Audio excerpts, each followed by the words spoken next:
Hello and welcome to another episode of Monday Night Therapy with John and Todd. Todd is not here. He's dealing with issues. He's dealing with issues. That's what he's doing. Oh, I he's a guess we all Nebraska got. football fan. I don't even introduce you, and you're just coming in shooting shots, man. I got to get what I can with football because basketball is just oh. Well, we weren't. Okay, I'm joined by Travis Miller, who started the SBNation Purdue site, Hammer and Rails, and now you're with Rivals. Yes, the new site is Boiler Upload. We took over in November for Gold and Black Illustrated. They moved to On3, so kind of played a little bit of a shell game here. A couple of my guys from Hammer and Rails came over with me, and we have been running the Rivals site since November 1. So it's an exciting thing. It's gone pretty well here these first 6 or 7 months. So, what do you think about Rivals? I mean, is it they're paying you a lot more, aren't they? Yeah, it's Yeah. interesting. I had to formally form my own business, and I've hired two guys full time, and I'm actually not writing as much, so it's kind of nice after doing so much for oh my goodness, 13 years, 13 almost 14 years. It's it's been a ride. Nobody asked me. Nobody ever said, "Hey, John, would you like to go to Rivals?"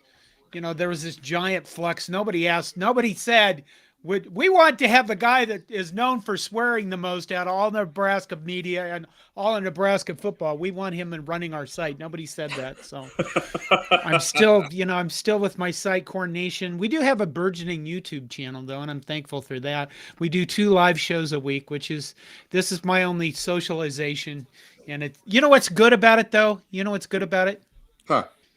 I have to change my shirt twice a week at least, There you go. There you go. And which is I figured you guys would like this. I am wearing the Greg Long shirt celebrating Purdue.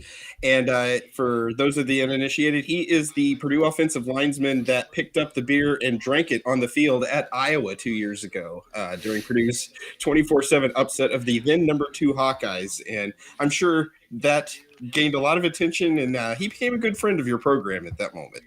well, anything bad that happens to Iowa, we're for. But let's go with Purdue. Should we just should we start with baseball or football? Should we get Baseball's baseball out of the way? yeah, you guys beat us 2-1. No, That's, here's what the question I want to ask you about baseball. sure. We all know the situation last year about the tarp. Mm-hmm. And my question for you is this. If that happened in Nebraska, I would want that coach fired because I think if you don't respect the game enough to compete and play it, you shouldn't be coaching it. How is Purdue's baseball program is not doing well under is it Greg Goff? Yeah, I think honestly the general concern among Purdue baseball fans with that is what? I, I think I'm one of the very few out there that really promotes and pushes the baseball program. I started doing that a few years ago because my wife is a big college baseball fan, having gone to the University of Miami, and she's kind of turned me on to it. It's fun to go to. They've got it's a great atmosphere to go to, a lot of fun.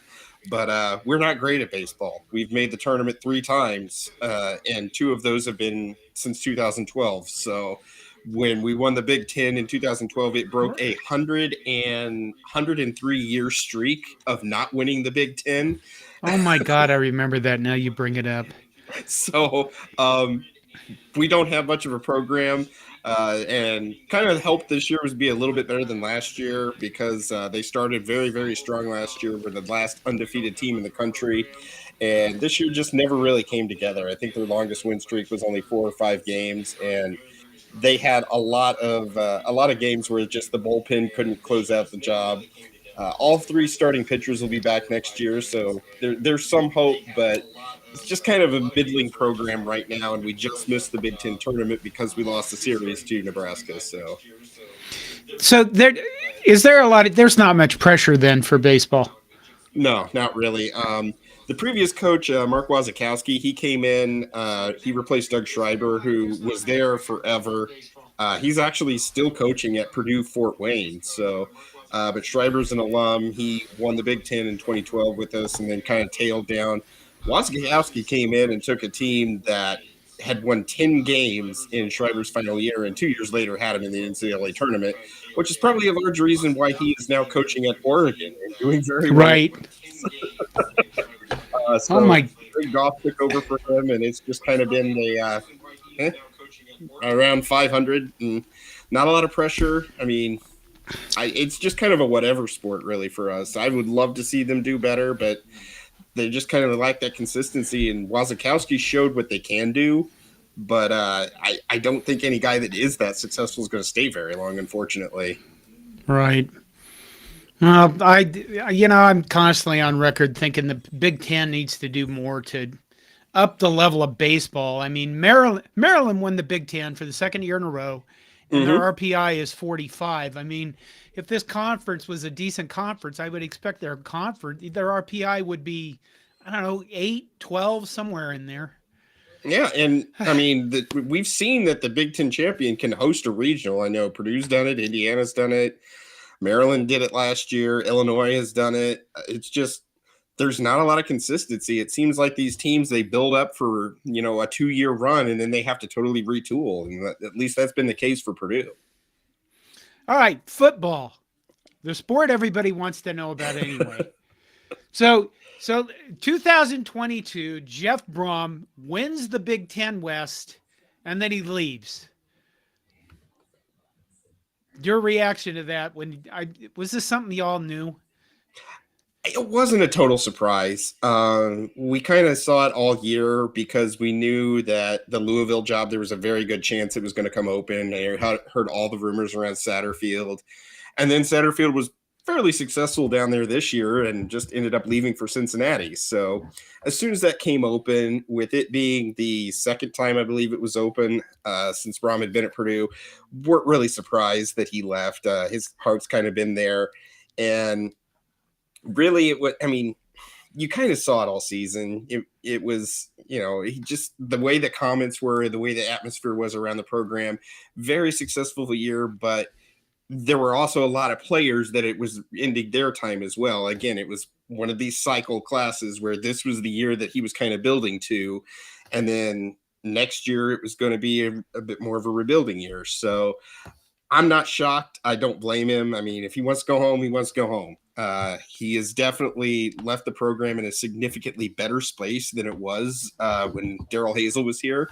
I mean, Darrell Hazel won 9 games in 4 years. And in 2021, Brom won 9 games in 1 season. So, he left it better. We've won 17 games the last 2 years, made it to the Big Ten championship, had a couple other close calls in there where, could have had 19, 20 wins in there just with who we were playing and if you have an off game. And so, I'm happy with what he did. He really couldn't have done, you couldn't ask for much more really from him. So you get Ryan Walters, right? I'll be honest with you. I've kind of paid attention to Iowa, what they're doing in the offseason. I paid a little bit of attention in Minnesota because I live here. Wisconsin, just because, Luke Fickell was a big hire. Ryan Walters, there's like no press. You know what it was? It was nobody's talking about Purdue football because everybody's talking about Purdue basketball, number 1 in the nation, and they just I didn't because of you. I didn't really want to take it out on Purdue fans very badly. I really wanted, if I didn't know you, I would have gone after Purdue fans with a vengeance that I reserved for Iowa. But I thought, God, those guys just have so much pain. It's the last 3 years we've lost to a 13, a 15, and a 16 seed. The last 2 years we've been ranked number 1 in the season and lost to a 15 and a 16 seed. And honestly, this last one, it's the worst loss in NCAA tournament history. I mean, You can't sugarcoat it. The team won the Big Ten by 3 games, won the Big Ten tournament, was ranked number 1 for 7 weeks. But what are people going to remember? Lost to a 16 seed, got swept by Indiana. You lost the 3 most important games of the season. How did well, just so everybody's listening, I know we're in Nebraska, we're not big basketball guys, but I got to get through this. Matt Painter, what do you do with this? I have no idea. I really don't. Regular season Matt Painter, fantastic. This team exceeded every expectation set before Right. it by late December, and really was way ahead of schedule with the two freshman guards in the backcourt. And then, I still don't understand what happened against Fairleigh Dickinson. I mean, I know we didn't shoot well. Edie still got his Your in the guards middle. wouldn't shoot the ball. They were terrified. Yes, I mean, but the last 5 minutes they were terrified to shoot the basketball. So Yeah. I was actually discussing this right before I hopped on Twitter. I put it out there. I'm going to be in Phoenix this Friday, and that is the site of the next Final Four. I asked what kind of sacrifice or ceremony I needed to do to try and break this hex, because I'm convinced there are dark forces at work after all this. I mean, I was in Louisville for the Virginia game. I was sitting courtside. I've seen myself on the replay doing this. That's how close I was. So there was a great suggestion. Someone suggests that I go to the football stadium there, University of Phoenix Stadium or State Farm Stadium or whatever they're calling it these days. And I take some sort of Purdue pin or whatever, and I bury it in the ground next to it. And I think I'm seriously going to do this because, I mean, what else? It can't hurt. I think you should take Purdue Pete's head. I can't fit a shovel on the plane. You know what? When I go places, all I think is I have my wallet and my phone. I can buy anything I want when I get there. Purdue Pete's head, just leave it halfway out of the ground. People will understand. Well, there's a precedent for this because in 2015, I went to a Cubs game and I got to run the bases at Wrigley Field with my then 2-year-old son. And he is named after my beloved grandfather, who was a diehard Cubs fan. And as we're waiting to run the bases, I managed to get just a little bit of the infield dirt. And I later took it and I put it on his grave. And they won the World Series 14 months later. So I'm not saying that I had anything to do with this, but but you're saying that. Okay. Fred Sacco, guy that comments all the time. John was a huge fan of Fairleigh Dickinson. Farley. What? There was a joke everybody made. Were they, I don't know. I kind of checked out the rest of that Big weekend. Dickinson, honestly. I can't remember. I made it. Now I can't even remember what the joke was. All right. But there's no solution for the basketball thing. I mean, I don't know. I mean, Zach Edey returns. We're about 50-50 that he's going to return. And if he does, you've got a preseason top 5 team, probably favored in the Big Ten. Right. It's going to have everything before it. But I mean, I've seen this going on. You talk about hurt. This wasn't just 2023. I can go back to 1988 for this kind of crap. I mean, and just the number of times Purdue has been a number 1 seed 4 times. And of those 4 times, they've only made the Sweet 16 twice. Right. And now you have one of the worst losses in tournament history. I don't know, man. I really think this program is just cursed to have the worst things happen to it after March 15th of every season. I mean, we've had injuries, we've had the bad luck losing on a last second shot, we've been upset, we've just played poorly, we've had the bad draw. This team is cursed. This team is cursed. Okay, football. Ryan Walters. What was your immediate reaction when you heard Ryan Walters was your head coach?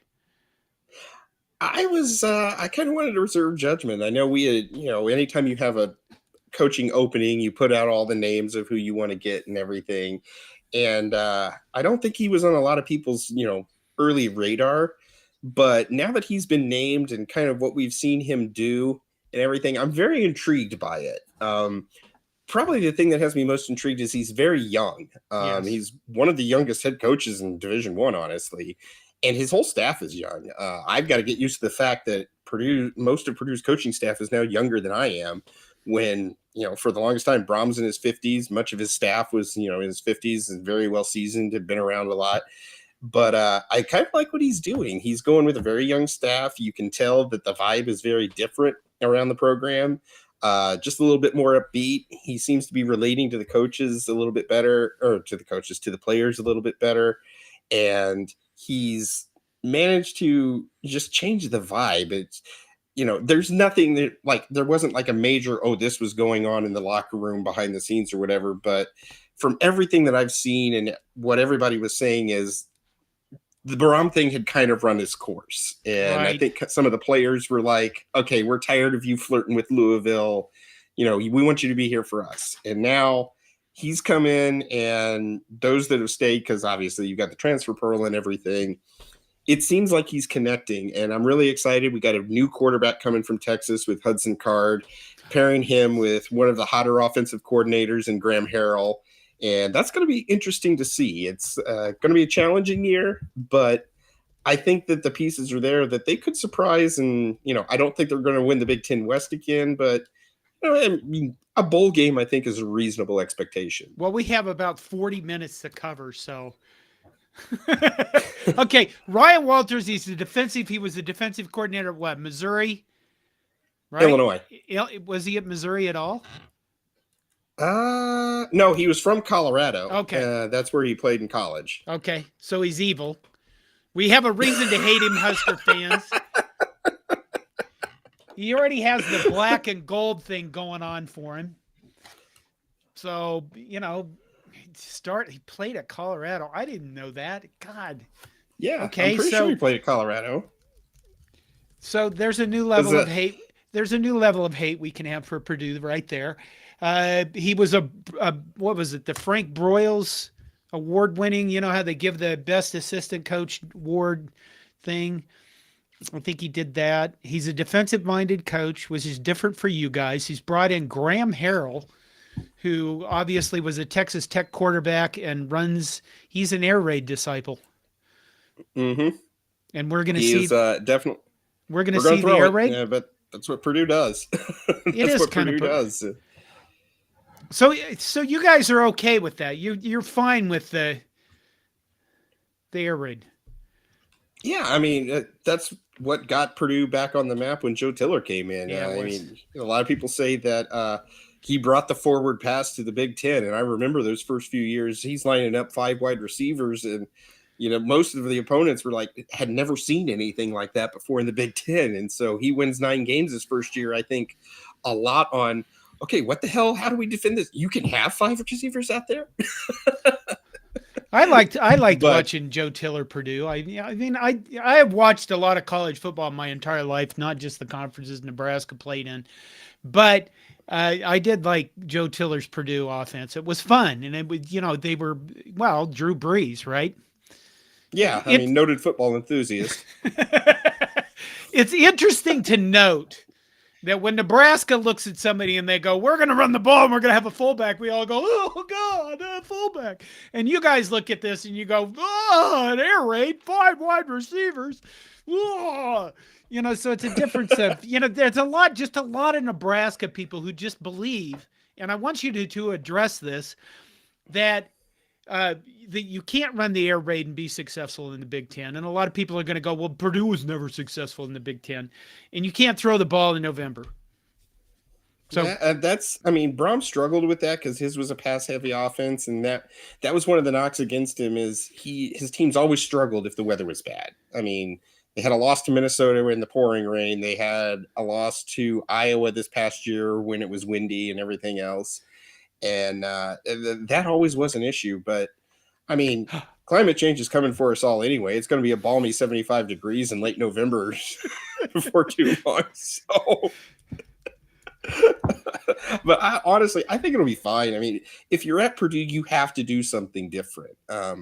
We had Darrell Hazel come in, and he tried to turn him into Trestle Ball, Ohio State, and again, 9 wins in 4 years. That didn't work. So you're going to have to throw some wrenches into the system here if you want to be successful with a team like Purdue, just because we're never going to be able to just line it up and run it down a team's throat. So, okay, Hudson Card came from Texas? That's good. Yeah, Texas. And he's had some starting experience down there. I can understand why he jumped in the portal when they've got Quinn Ewers and some Manning kid. I don't Yeah. know if he's ever got much of a lineage or anything, but um, I think that he's got the bona fides and everything, and I think he's the unquestioned starter from day one. We did bring in a transfer recently from Arizona State, but I don't think he played while he was there because if Card goes down, our next most experienced passer is wide receiver Abdur Rahman Yassin, who completed a pass in the bowl game Really? on a trick play. And that you saw the score of our bowl game. That might have been one of the few successful plays we ran. So who is the backup? Um, honestly, right now it's a good question. We've heard some. There's a player by the name of Kyle Adams who played quarterback at West Lafayette High and has walked onto the team, and I guess he's done relatively well in practice. He's probably the next most experienced guy on the roster, and then you got other than that, it's going to be. I believe it's Ryan Brown is a true freshman coming in with the recruiting class, and then the name escapes me for the Arizona State transfer. So right now, it's pretty much in Hudson Card we trust. So, And and what concerns me there is we seem to be trying to run an offense without any offensive tackles at the moment. So, I would like to pick up a few in the transfer portal after we lost a few in the portal. well, Nebraska has run kind of an offense the past few years without any tackles. I mean, they had guys that were labeled as offensive tackles, but they really weren't, and it does not work very well. I I think wouldn't think I so. think if they passed a rule where you could like put a cardboard box on the field and just if a guy knocked it over, it was a 5 yard gain automatically. You know what I mean? Said here's the cardboard box in place of the offensive tackle. He might have that cardboard box probably would have been better than our tackles. We're hoping that changes this year, but God only knows what's going to happen. So receivers, We've got some decent receivers, honestly. Charlie Jones. Obviously, Charlie Jones had a fantastic year. He's off to the NFL, and he ended up 1 year at Purdue. He breaks like the single season receiving records, and that to me that's just impressive. But there's a decent amount of experience back. I mentioned Yassine. He's a former 4-star receiver that has had some decent moments, but he's struggled to stay healthy, and the same is true for Mershawn Rice. Both of them could be pretty solid on the outside, I would say. And then you have TJ Sheffield. He's the most experienced Right. receiver. He's been there a while. He's had a couple of big games for us, and I look for him to be more of the slot guy. And just a lot of guys that they may not have put up big numbers so far, but they've got some promise and some talent. I know Elisha Canyon was a transfer from Auburn who looked pretty good in the first couple games last year before he got hurt. So I mean, it's a matter of can these guys stay healthy? And you got a couple others that I think are intriguing coming out of redshirt. One of them's by the Zion Steptoe is his name, and I've heard he can be pretty good and show some flashes and whatnot. But it's going to be very interesting to see what happens. Maccabee. Is that yours? That's your guy, Yes, isn't it? yes, Is he going to be a starter? yes, yes. He is. He's going to be a starter. And wait, what a home out coming out party for him last year. He did not play at all in the season opener against Penn State. He did not play very much in the second game of the season. He got in at the very end against Indiana State when we were blowing them out by 7 touchdowns. And then all of a sudden, he just took off and set a new freshman rushing record at Purdue. Nearly had 1,000-yard season, and boy, he was impressive. He gave Purdue a good burst. He's very elusive. He's hard to get a hold of. I mean, look, there's one run he had against Minnesota where he changes the field like 4 or 5 times before breaking out, and it was a 60-yard run that salted the game away. So I'm excited to see what he can do as the featured guy. Tyrone Tracy, a former Iowa guy, is going to back him up, as well as Dylan Downing, who's got some experience. So we've got 3 decent running backs that will be involved within the offense quite a bit. And that's why I don't think it's going to be a true air raid where we're going to be throwing 50 or 60 times, because we got some guys that can carry the football and mix it up a little bit too. Well, that Maccabee kid, I don't know. Did you ever play high school football? Oh no, I was too small in high school. The problem with that Mockabee kid is nobody wants to tackle a guy like that, because even if you tackled him 4 feet off the ground, you got a good chance of getting a helmet, right in the knee, right to the head, because he's such just legs and arms flying all over the place, and you don't know which part to hit. I He like was a state champion, and he was a state champion in the hurdles in high school. So he's got some track speed. He can jump. He can do a little bit of everything. And man, he was fun to watch. And his family, man, they've talked to us, and we've had them on the podcast before and everything.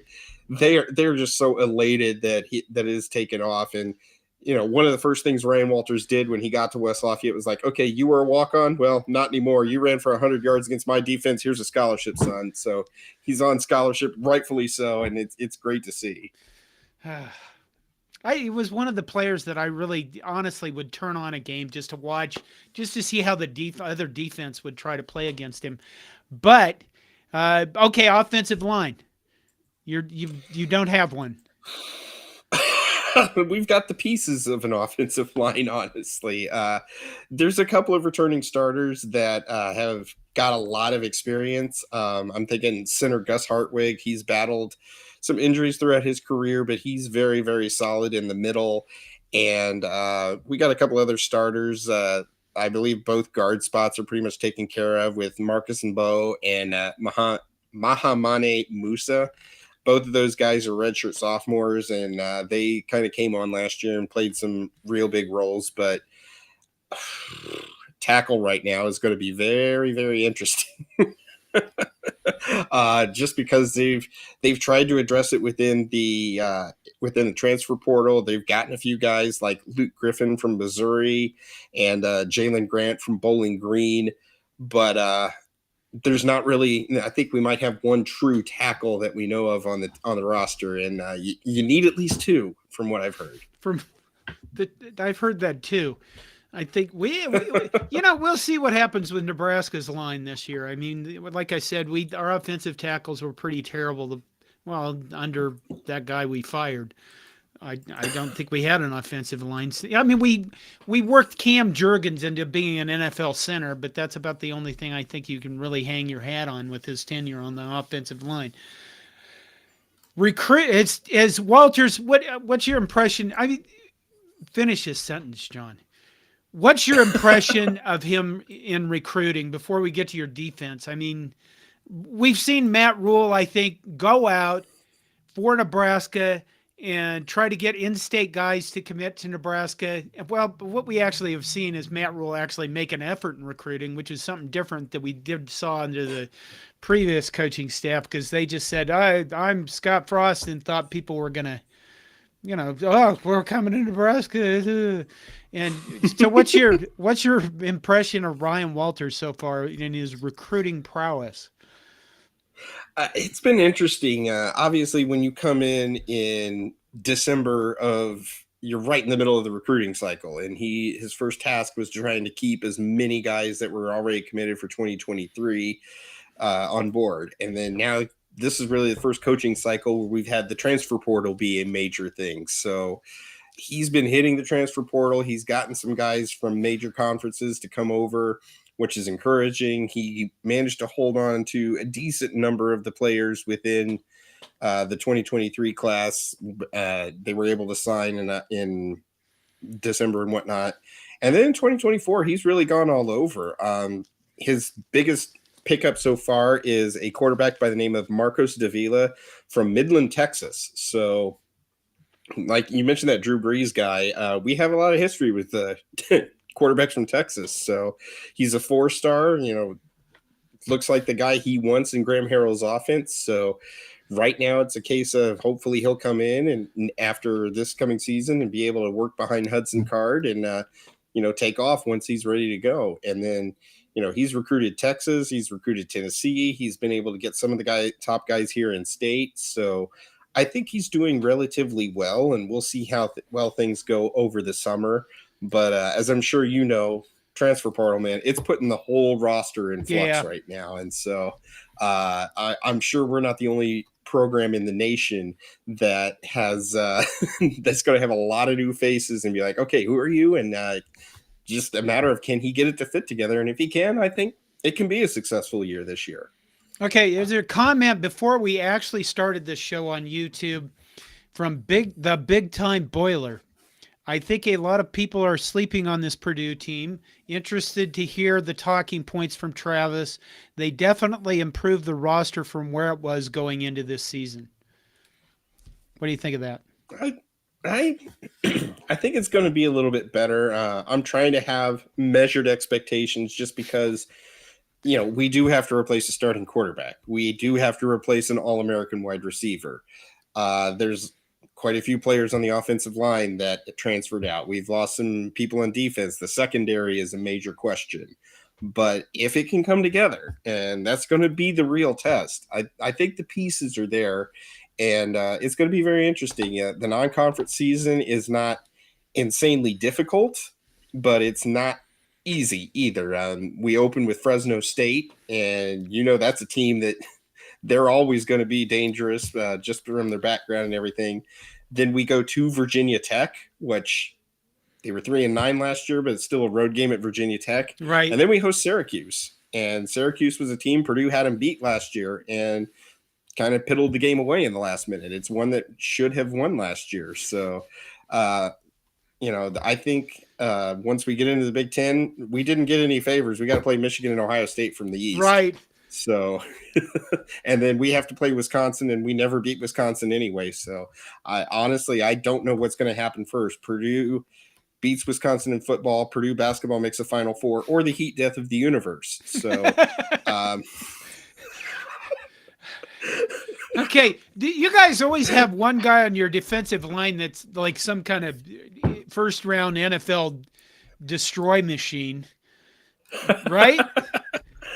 That was George Karlaftis a few years Right. ago, but Kydron Jenkins is he had the most sacks last year. He had 8 sacks and had a pretty solid season. I look for him to have a pretty, he'll be kind of the anchor up there, and got to reshuffle the tackles a little bit more. And then looking for Corday Seednor to come off the edge. He had a pretty solid year last year, so I think you're going to see a lot of different looks from this team. You might have that hybrid 3-4, 4-3, where you got the one linebacker that puts his hand in the dirt on occasion and whatnot. And I'm curious to see what Walters does here. I think he's going to give Graham Harrell free reign of the offense. And we saw what Walters can do with the defense with what he did at Illinois. I mean, that was a pretty nasty defense last year and produced a guy that got picked in the top 5. So give him a year or two and see what can happen. I'm excited to see what can happen. You said the secondary was weak, though. Yeah, it's again a lot of transfers. Okay.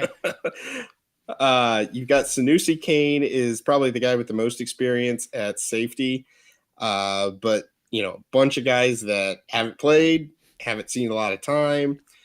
Cam Allen is pretty promising. He's also a safety, but cornerback is a major question right now. Take your pick of who's going to be the starter on opening day, whether it's going to be one of the transfers. Jamari Brown does have a lot of experience. He was a starter the last couple of years, but I know a lot of fans haven't been too happy with him. He's had some moments, but he's had some moments where he struggled as well. So that is an area that they have hit hard in the transfer portal. And I look for hopefully somebody will step up there. The two areas where we need people to step up are cornerback and tackle. Those are number 1, number 2 is quarterback and offensive tackle. Okay. All right. Fred Sacco again with this comment. Fred says, what is Purdue's nil situation? Do they try or do they act like Iowa and tell recruits to email them at their CompuServe email address? Well, actually, the NIL situation we discussed last night on our podcast because relating to Zach Edey, and it's a case of they are working on a package for Zach Edey that hopefully will bring him back depending on what he gets from the draft evaluation here. And that's what makes it kind of 50-50. He's projected as a late second round pick. Honestly, he might be able to make more money if he returns to Purdue. But the other moving part of that is he's Canadian and he has to get his visa situation settled before he can get paid in America. So there's a lot of moving parts there, but it seems like a lot of the NIL is working with trying to work with Zach Edey. I know the basketball team, everybody had a little bit last year on that, but Edey is the primary target right now. And then for football, again, we at least have this shirt. Greg Long got a few extra bucks for picking up a beer and chugging it. It's just a lot of little things, and they'll do some local ads and everything else. So there is a consortium, if you will, trying to set up some deals and whatnot, but it's the Wild West. I mean, well, okay. You guys sound like you're just the opposite of Nebraska, where we look at it and we go, how much are we going to pay that quarterback? And then when the basketball comes along, we go, what's that sport? You know what I mean? I mean, it's not that bad, but you know what I mean? We have our priority is football, and then there's basketball. Is that the same for Purdue, where it's basketball and then football kind of? I think football has improved its profile in recent seasons just because it's gotten a lot better. And that's what's always going to be the moneymaker. We're going to sell out Mackey Arena every game, but if you can sell out Ross-Ade Stadium for, 4 or 5 times a year, that's going to make a lot more money for you. So, we recognize that football pays the bills, and I'm happy that they've been able to improve the program from the Darrell Hazel days when you barely had 25,000 people showing up. So we were losing by 5 touchdowns, but in the third quarter. So, it's nice to see. I think the passion of the fans is always going to have basketball first, just because we're seeking that national title. We're seeking that breakthrough. We have that school in Bloomington always, having their air of superiority to us and everything else. And it's just, I honestly, as a longtime fan, I know that Purdue football is never going to seriously compete for a national title. I mean, a season like the last 2 where we made a Big Ten championship, and then the year before we won 9 games, I'm like, hey, that's great. 9-4, beat an SEC team in a bowl game. That's fantastic. I mean, everybody was happy. Basketball, it's like every loss is like an indictment of the program, it seems, on the boards and whatnot. And it's like, oh, what do we do? What Painter do now? Why can't Painter do this? Who's going to hold Painter accountable? And it's like, relax, guys. Nobody goes undefeated in basketball. So James Marshall comes in with a comment: Purdue football is such an enigma. And I think that really sums it up in a sentence, doesn't it? I can't figure it out. I can't figure out the enigma of it either, man. It's like, again, never going to be a national title contender. If in the expanded playoff, if we made the playoff field once in a 20-year span, that's, cause for celebration. But you've got the bizarre hex that they have over top 5 teams when we're unranked. I mean, Jeff Brom did it 3 times where he beat a top 5 team. You have the strange hex where I think Ohio State has lost like 10 Big Ten games away from home this century, and 5 of them have been in West Lafayette. They have a losing record in West Lafayette this century. They're 3-5. The Big Ten it just does just weird things that happen between teams. It's just, I don't think Nebraska fans understood that before we moved. And then we moved in with a clean slate, and we're kind of like, what the hell is this chaos? Of course, we haven't been as good since, but again, there's these weird things like this that happen in the Big Ten that nobody knows. This is why I believe we're just living in a simulation, and people that run the simulation are just, they each have their little things that they stick. I want Purdue to beat Ohio State whenever they're playing in West Lafayette, and they're ranked in the top 5. I don't know. Let's see what else. I'm not going to complain. It's a lot of fun. It is. That is. Okay, the Big Ten. Have we covered everything on Purdue football? I mean, what do you think? Give me a record. What do you think is going to happen? I'm thinking 6 or 6 and 7-5. I think they can get at least 2 of the 3 non-conference games, and that's going to set the stage. We still get to play Northwestern. We still get to play Indiana. We get to play in the Big Ten West, which, no offense, there's not a lot of scary teams there. I I have no delusions of beating Michigan or Ohio State. I had, if we beat Wisconsin, I'll believe it when it actually happens because we've lost like 17 in a row to Wisconsin. We haven't beaten them in 20 Oh years. my God, that's So right. yes, it's been absurd and only really come close to beating them once in a triple overtime game in 2018. So, but everybody else, I mean, Purdue has had a hex with Kirk Ferentz of late and has, last year it struggled against Iowa, but, they've walked into Iowa City and won. And, Iowa's offense, they're the type of team you get up on them 10-0, the game's over. So, Right. and, they could beat Iowa. They could beat Minnesota at home pretty easily. We get the gift of playing Indiana every year. I like that. Illinois is going to be interesting to see what happens with their defense and where they go from last year because they were solid, but we still won in Champaign. So, I'll take 6-6, 7-5. I think that's a good first year. Beetle B says I had Runza today. Do you know what a Runza is? I have no idea. Have you ever heard of a B Rock? No, I do not. No, I've not. Runza is a restaurant in Nebraska. It's like a, oh my God, I can't even explain. I haven't had a Runza for a while, but it is a Nebraska based restaurant that makes like a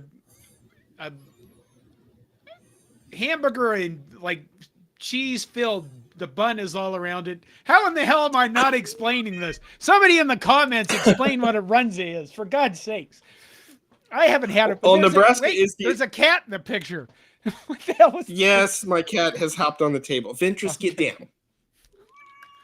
Okay, fine, whatever. Okay. But Nebraska is the only Big Ten stadium I have not seen Purdue play in yet. And I was going to go in 2020 when it was the season opener on Labor Day weekend, just because it is a long drive out there.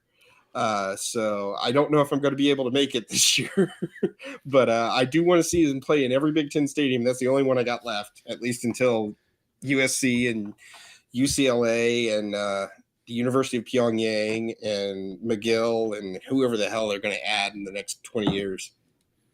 Okay. Wait a minute.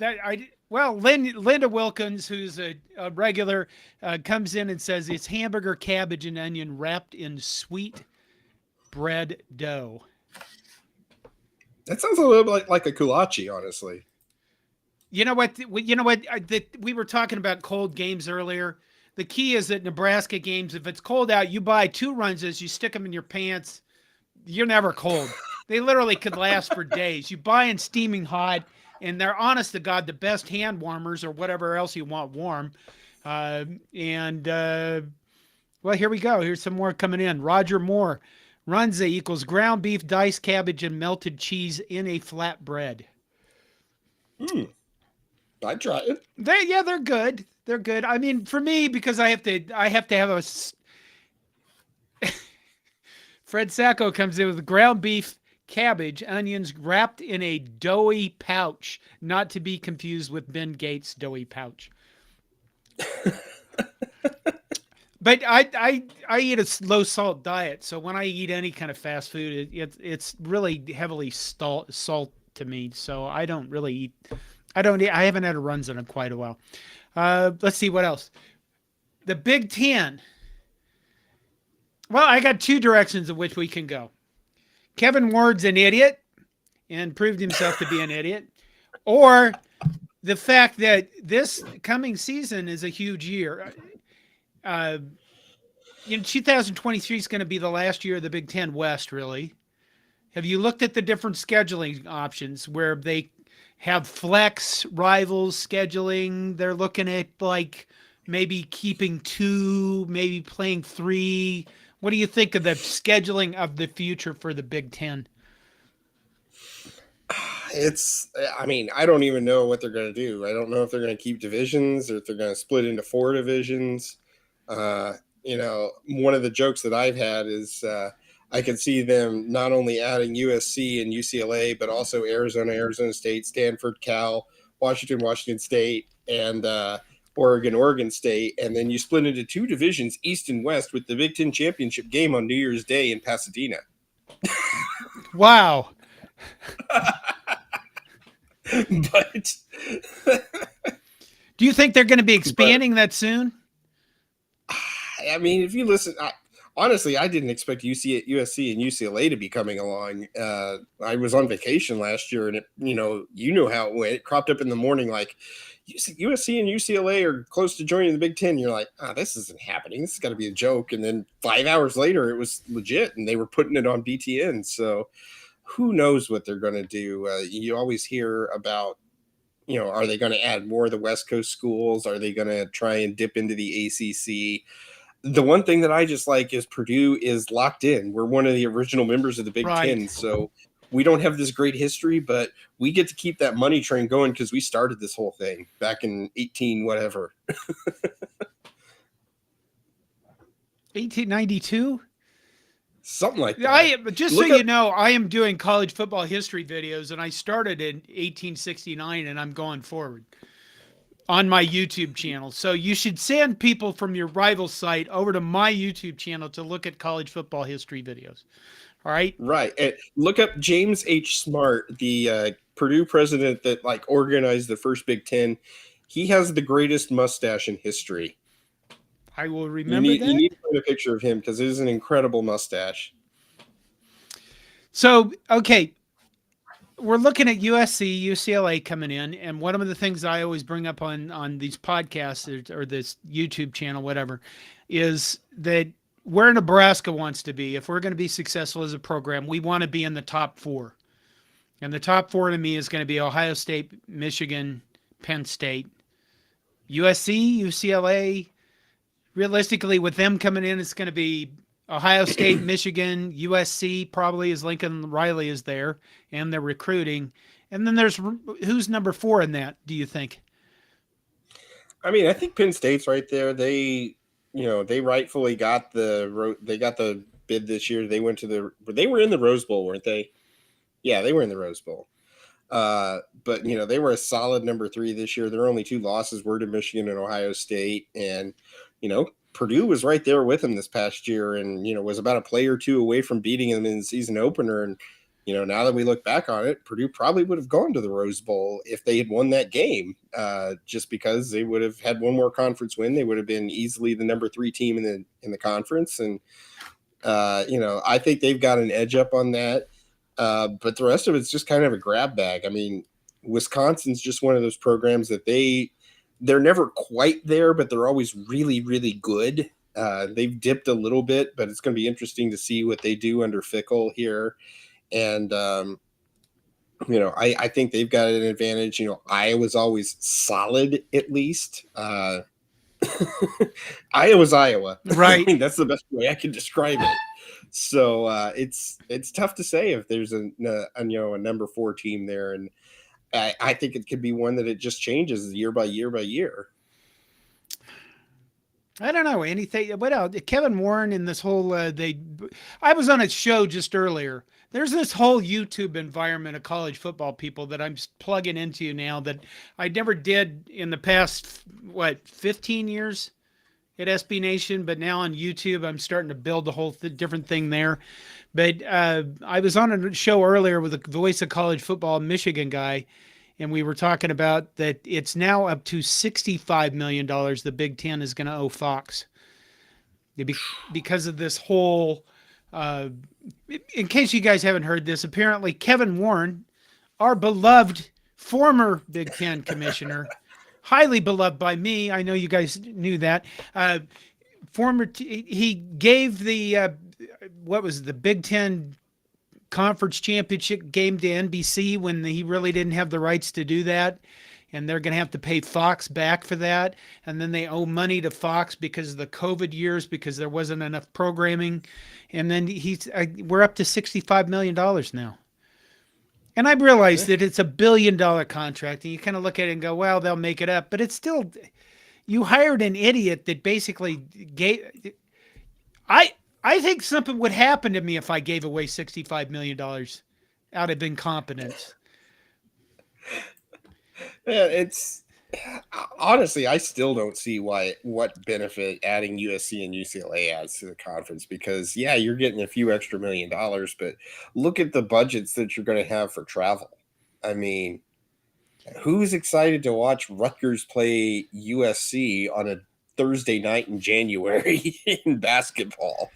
But that's going to be one of those the Big Ten Network is contractually obligated to broadcast this games. So, I you know, will. I I think will watch that game. I will watch that game just to say, just to be on Twitter and say, by God, somebody's watching Rutgers USC. And I mean, come on, you got to be excited that they're adding UCLA. I mean, I'm not going to sit here and say I know who basketball blue blood powerhouses are. I kind of have a good idea, but certainly one of them is UCLA, and they are joining your conference. You have to be yeah, excited about that. uh, Come on, I don't know. fake it. I I'm old school. I like it how it was. I like it back when it was 10 members. I was fine with Penn State and Nebraska joining, but it started to get too crazy when Rutgers and Maryland showed up. I'm like, really? Why are you guys here? How old are you, Travis? I am 43. 43 is not old enough to become old man I hate change guy. Hey, I was going to Purdue football before Penn State joined the conference, so You're not excited about UCLA? Come on. eh, I like the old rivalries. We are playing Michigan State this year in the regular season. We were playing at Michigan for the first, Michigan. We're playing at Michigan for the first time in I believe 12 years. 12 years between trips. That's ridiculous when you share a conference with a team. It's ridiculous. I like being able to see, every once in a while. I don't want a conference game to be like, oh yeah, those guys still are in our conference. Okay, Linda Wilkins, one of our regulars, comes in and says, "I have a sailboat over the net." Let's see. Shane Kotz on Facebook comes in and says, "Is losing Jeff Brom a 3 to 4 year setback?" I don't think so. I think it's one or two, just because he's made the program better. I don't think people realize just how bad it was with Daryl Hazel. I mean, just those 9 wins, 4 of them were FCS teams. They won 5 FBS games in 4 years. 5. And they only won 1 Big Ten home game, which was against Nebraska, and that's because Riker Fife, I think it was, Yeah. had an absolute meltdown of a game and had 5 turnovers. Yeah. That's the only reason that Daryl Hazel won a Big Ten game at home. So I don't. The program is better, and I can see a year, maybe 2 drop off, but I like what Walters is doing, and I don't think he's going to bottom out like things did with Hazel. I mean, Hazel was 1-11 that first year. It was awful. Matt Hansen on Facebook says Nebraska football is an enigma as well. Yeah, it is. And I guess considering that comment, it's a lot harder. It's a hell of a lot harder these days to look at, because I had Scott Docterman, who writes for The Athletic about Iowa, on and asked him, what do you think about, 2023? And when you look at Iowa, they picked up a lot of players in the portal that should help them quite a bit. You'd have Brian Ferentz, but you know what I mean? But it's with the portal stuff going on, you can't make any solid picks about anything in the future. I don't think so at all, unless, you're just if you're Ohio State and Michigan. Yeah, Ohio right? State, Michigan, Georgia, Alabama. I mean, those are your solid picks right now. Probably Clemson. Yeah, but I mean, it's 5 to 10 programs that are going to be just fine regardless. Everybody else is trying to get whoever they can get, really. Right. Alan Meyer from way back at the beginning says, John, you should change the animal the football player is riding to a mastodon. And what he's referring to is the little YouTube thumbnail, the thing we have for the show, The graphic is a artificial. It's generated by Midjourney, an AI tool, and it is a football player riding a cow. Well, I mean, you can change it to a mastodon if you ever start a football program for Purdue Fort Wayne. Well, you know what? Back in 19, this is part of my history of college football things. Back in 1921, a Pittsburgh Dispatch writer referred to Nebraska as a bunch of man-killing mastodons, which I think beats Cornhuskers any day of the week. But they didn't change. We could have had a live mascot with today's technology. Well, Purdue was very close to being the Pumpkin Shuckers or the Cornfield Sailors. What? Are you serious? Yes. Back in the late 1800s, they had gone by a variety of names, and two of them were Pumpkin Shuckers and Cornfield Sailors. And they got Boilermakers because they beat local rival Wabash College just down the road from West Lafayette. And they beat them so bad that the Crawfordsville newspaper accused Purdue of getting ringers from the local locomotive shop, and therefore Boilermakers, and it stuck from there. Pumpkin Shuckers. I think that would have been awesome. Is that a real? I'm fine with it. I'm going to look that up. Yeah. And Cornfield Sailors. Cornfield Sailors, yes. I should go out and look at all the old Big Ten teams' nicknames that were used somewhere in the past. Oh, this was like late 1800s. Right. Well, that's my most of my offseason. This offseason is spent. I started at 1869. My next video out will be 1906, the first year the forward pass was legalized. But I think this year I'm going to stay between 1869 and like 1924. So, and by the way, we will have a Man-Killing Mastodons t-shirt out soon at cobbycorn.com, which is our merch store. We have a merch store. Oh, yeah. I don't have time to put all that together. I need to, but see here, right there. You could go get a CornNation shirt. Oh, well, there you go. Yes. All right. We usually go for an hour. In conclusion, so you think 6-6 or 7-5? Yeah, that's about where I'm at. I don't think, aside from Michigan and Ohio State, I don't think the schedule is too overly daunting and whatnot. Wouldn't be surprised if you lose some of the games. You wouldn't be surprised if you win some of those games. I mean, Ohio State does have to come to West Lafayette in October, and I don't know if the bizarre voodoo hex is still valid, but maybe it is. I don't know. So who do you think wins the Big Ten West? I don't know. I always tend to go with Wisconsin just because they are about as much of a sure thing as you've got in the Big Ten West. They're always going to be right there in the middle of it. I don't know how Fickle's going to change things around, but for 20 years, it's been the same game plan every time that Purdue's lost to them. They have a very talented running back running behind 5 extremely large gentlemen that clear the way for him. Rinse, repeat, and then every once in a while they decide to run a jet sweep or a play action. That's the Wisconsin offense. When I said who's going to win that was your perfect chance to suck up to me. What the hell? For God's sakes. I'll give you guys a year. I always give a year with a new coach. Okay. So. Linda Wilkins says, good night, John and Travis. Thanks for some great therapy tonight. Travis, thanks for stopping by. Because, that's a good message. I mean, we're trying to get through, my goal is to talk to all of our opponents and all the other Big Ten teams, because I think what we do is we have this tendency to look at Minnesota and go, oh, well, Tanner Morgan's gone and Mo Ibrahim's gone, so their team won't be any good. And you don't realize, they got good players coming in too, but who are those people and what are they going to do and what's changed? And, people tend to pay attention to their own families and don't pay attention to other families. Because if they did, they'd find out that those families are just as dysfunctional as their own. Oh, yeah. Again, Wow. check out our board. Check out our board anytime that Purdue basketball loses a game. It's I've seen that. That's one of the things that I enjoy about Purdue losing basketball games. Roger Moore says, Travis, a breath of fresh air over get off my lawn, Todd.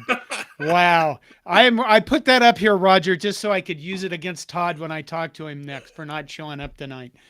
what you need for Todd then is have you ever seen the sign? I think it's from a construction site or a mining site in Australia, and it's got all these warnings with explosives being involved, do this, that, ever, and then it just has this little part of the sign that says, if there's a huge fuck up, call Todd, and it has a phone number. Really? And that's all it says. So just search for an image of huge fuck up, call Todd, and you'll find it, and you'll know exactly. You'll see exactly what I'm talking about. I love that sign. Well, yeah, I can put graphics up. I don't have any. Oh my God! Look at this! Look at this! I figured out that I could put this up. I can do live sales. Okay, one more thing. It's going well at Rivals. Yes, it's going pretty well. I mean, we're settling in nicely. I think we've got a pretty good following. My guys, Casey Bartley, Jace Jellison, and Kyle Holderfield, they have done a phenomenal job producing content for us and making sure that we've hit the ground running as soon as it. Because I mean, we had to jump in the middle of football season and right before basketball season starts. So. It's been great to have them along. They have done just an incredible job for us. And, I have to give them all the credit. I'm pretty much just the guy sitting in the back signing the checks right now. I don't even write as much as I used to, but it's nice to be there, to be in that spot. So do you know the guys that run Hammer and Rails now? Yes, Drew Schneider and Andrew Ledman, they had actually written for me for a very long time as well, and they agreed to stay on board and keep control of the ship. So I'm grateful for that. I love that they were able to keep that going and have some success in themselves. And I left the place in good hands. I love those guys. They've been a wonderful addition over there because they were around for a long time, even before I left. So, they're doing a good job. Keep supporting them. I still talk to them all the time, and I'm glad that they have everything in charge. And I just sent you a link to the picture too. So I see that. We're gonna put it. This will be a graphic we use forever for Monday Night Therapy. Okay. That'll wrap it up for tonight. You know what we usually do when we sign off? Huh. We just say good night. Oh, there you go. It's been fun. I enjoyed always talking to you, John. It's been great. You're the best dead guy that I've spoken with. So, well, thank you. All right. Good night, Travis. Good night, John. Thank you.